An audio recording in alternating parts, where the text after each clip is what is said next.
مصطفیٰ کمال جس نے اس دنیا کو ایک پیغام دیا ہے کہ نام رکھ لینے سے کردار نہیں بدل جاتے.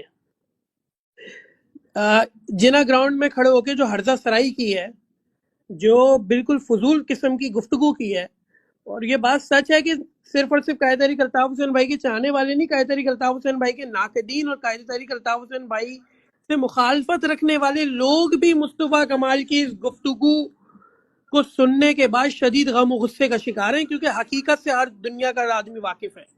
میں صرف اتنا سوال کرنا چاہوں گا کہ تم سیاست میں جب تم نے سیاست کا آغاز کیا تو کس کے نام سے کیا؟ کس کی بنائی ہوئی جماعت سے کیا؟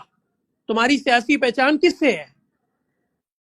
تم ایم پی اے بنے تو کس کے ووٹ بینک سے بنے؟ کس کے نام سے بنے؟ تمہاری تصویر تو نہیں تھی بینر پہ.